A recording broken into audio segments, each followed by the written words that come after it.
ایک یہ بھائی نے فرمایا کہ ان کا آپریشن ہوا ہے اور زخم سے پیپ مسلسل جاری ہے اور ابھی ٹانکے وغیرہ ڈاکٹر نے کسی مصلحت کی بنا پہ نہیں لگائے ہیں، تو یہ نماز وغیرہ کا کیا معاملہ کریں، وضو کس طرح قائم رکھیں؟ پہلی بات تو یہ کہ ہم آپ کے لیے اولاً دعا کرتے ہیں کہ اللہ تعالیٰ آپ کو شفائے کاملہ عطا فرمائے اور اس مسلسل ذہنی اذیت سے، جسمانی اذیت سے آپ کو نجات عطا فرمائے، اور ساتھ ہی ایک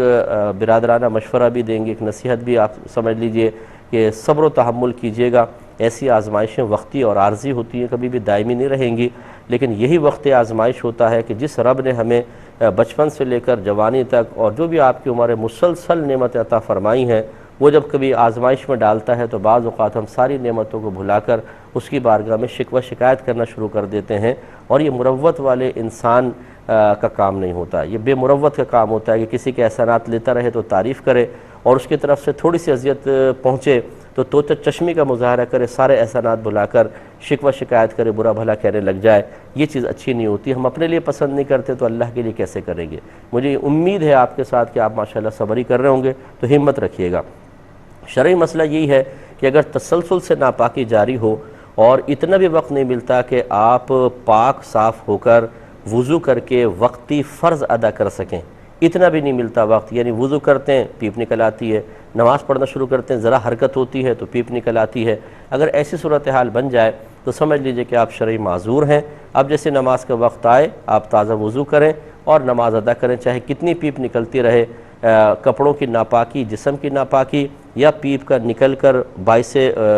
نقض وضو ہونا، یعنی وضو توڑنے کا سبب بننا، کوئی بھی چیز آپ کے لیے مانع نہیں ہوگی، رکاوٹ نہیں ہوگی۔ نہ کپڑوں کی ناپاکی آپ کی نماز کو خراب کرے گی، نہ اس سے وضو ٹوٹے گا، آپ نماز پڑھ سکتے ہیں۔ پھر جب اگلا وقت آئے تو پھر تازہ وضو کر کے پھر آپ نماز ادا کر لیں، پیپ کا سلسلہ موقوف نہ ہو جائے۔ ایک یہ بہن نے فرمایا کہ ان کے گردوں کا مسئلہ ہے، اگر یہ روزے رکھتی ہیں تو پانی کی شدت سے کمی پیدا ہو جائے گی اور مسائل پیدا ہوں گے، تو اب یہ کہتی ہیں کہ میں فدیہ دوں یا قضا ادا کروں؟ ویسے تو اس کا جواب ضمناً پہلے ایک مسئلے کے تحت گزر چکا ہے کہ آپ کو ڈاکٹر سے مشورہ کرنا ہوگا، خود اپنے اوپر غور کر لیجئے۔ اگر ڈاکٹرز یہ کہتے ہیں کہ ابھی آپ کی صورتحال یہ ہے لیکن انشاءاللہ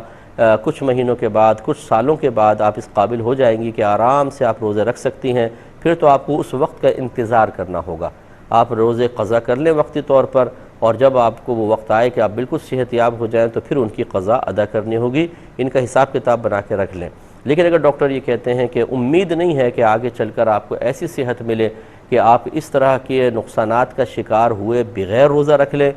تو پھر آپ کا مطلب ہے، اس کا مطلب یہ ہوا کہ یہ دائمی مرض ہے، اب آپ کو شفا کی امید نہیں ہے، اس صورت میں آپ پھر ہر روزے کے بدلے میں فدیہ دے سکتی ہیں۔ لیکن یہ اچھی طرح یاد رکھیں کہ خوب سوچ سمجھ کے کرنا ہوگا، اگر کسی چھوٹے سے مسئلے کو جان بوجھ کے بڑا بنا کر انسان فدیہ دے تو اللہ تعالیٰ کی بارگاہ میں وہ بڑا نہیں بن جائے گا ہماری سوچ کی وجہ سے، اور یہ فدیہ اس روزے کا بدلہ نہیں بنے گا، قضا ہی کرنی ہوگی۔